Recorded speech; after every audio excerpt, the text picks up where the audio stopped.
I'm not I'm not really happy about this. I am the stone that the builder refused. I am the visual, the inspiration that made ladies sing the blues. I'm the spark that makes your idea bright. The same spark that lights the dark so that you can know your left from your right. I am the ballad in your box, the bullet in the gun, the inner glow that let you know to call your brother son. The story that just begun, the promise of what's to come. And I'ma remain a soldier till the war is won. Chop, chop, chop, judo flip. Chop, chop, chop, judo flip. Chop, chop, chop. What's good, y'all? Welcome back, and I said welcome back to yet another video, and we are here with a month-old news. You know what I mean? I was thinking about making a video about it, but then I'm like, nah, I'm not gonna make a video about it. But then I realized, you know what? I really should just make a video about this. So, Carolyn Bryant Dunham, who accused Emmett Till of whistling at her, making sexual advances. 14-year-old boy back in 1955, and it led to that boy getting brutally murdered, tortured, and killed. Yeah, so Emmett Till, the story of Emmett Till is disgusting. It's a very disgusting story. I remember, discovering it, when I was really, really young. And I remember reading about it, just was really disgusting. I couldn't stand reading it. And it's a story that still haunts anybody who reads it to this day. Emmett Till did not deserve to go out the way he did. He was 14 years old, and reading about the things that was done to him was disgusting. And this was the last person involved that was still alive, I guess. And she had no repercussions for this situation throughout her entire life. No accountability, no charges, no nothing. Didn't spend one day behind bars. And she got to live out the rest of her entire life without any repercussions. This was disgusting. And she died, right? She passed away about a month ago, and I'm not happy about it. Let me explain. Throughout her life, like I just mentioned, she had no repercussions. There was apparently a warrant out for her arrest or something of that sort, but it was never carried out. There was no charges. There was literally nothing that was filed against her that really allowed her to get arrested in any way. And I'm irritated because she should have definitely had some charges, regardless of how long ago it was. You know what I mean? And the fact that there wasn't really irritates my soul. I feel like that's something we should have definitely pushed for, but we didn't for some reason.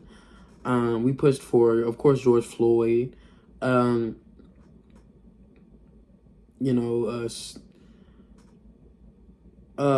Sterling. Like, we pushed for a lot of arrests, a lot of injustices, right? You know what I mean? Which is fine. You feel me? We need to push against injustice regardless of what color it is, what this is, what that is. We push for a number of different situations when it comes to racial injustice or racial prejudice. And Carolyn Bryant, I guess her name just skipped the list. You know what I mean? Like, we should have done more when it came to pushing her arrest.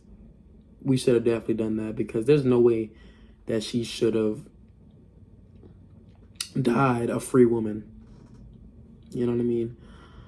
Emmett Till, like I said, that's a story that haunts me to this day because of how gruesome it is and how gruesome it sounds. She should have been arrested, you know what I mean? Like, she should have been gone. It really concludes the whole Emmett Till chapter, I guess. Because, like I said, she was the last person to really kind of be involved in that situation for real. There's one more, and I read about, she's on the computer right now, Rev Wheeler Parker Jr., which was Emmett's cousin, and the last living witness to the abduction, said, about a month ago, our hearts go out to the family of Carolyn Bryant Dunham. My hearts wouldn't go out to her, I'll be honest with you. As a person of faith for more than 60 years, I recognize that any loss of life is tragic and don't have any ill will or animosity towards her. Even though no one now will be held to account the death of my cousin and best friend, it is up to all of us to be held accountable to the challenges we still face in overcoming racial injustice, he said. Took the Jesus way out. And, I'm a big fan of that. However, I don't know if I could really say that towards the family of Carolyn Bryant Dunham. Honestly, it's just the disgustingness of the case really just makes me, I don't know what's the word, makes me feel disgusted to even say that,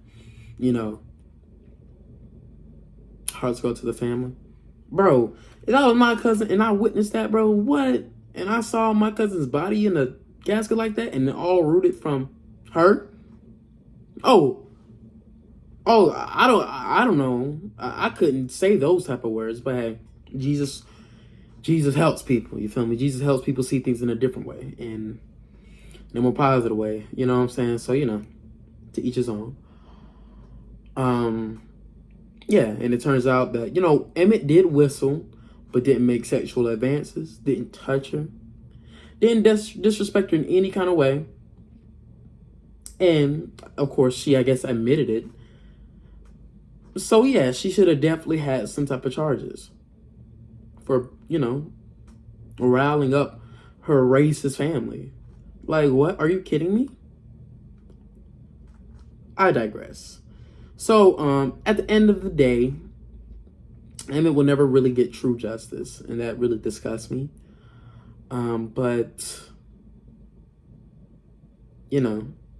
Carolyn, I still can't believe she got nothing. I still can't believe it, but hey, I guess it is what it is. So that's the end of the video. Rest in peace to Emmett Till. It's a shame what happened to you, really is. And I can't really say anything for Carolyn Bryant other than she should have been behind bars. And yeah.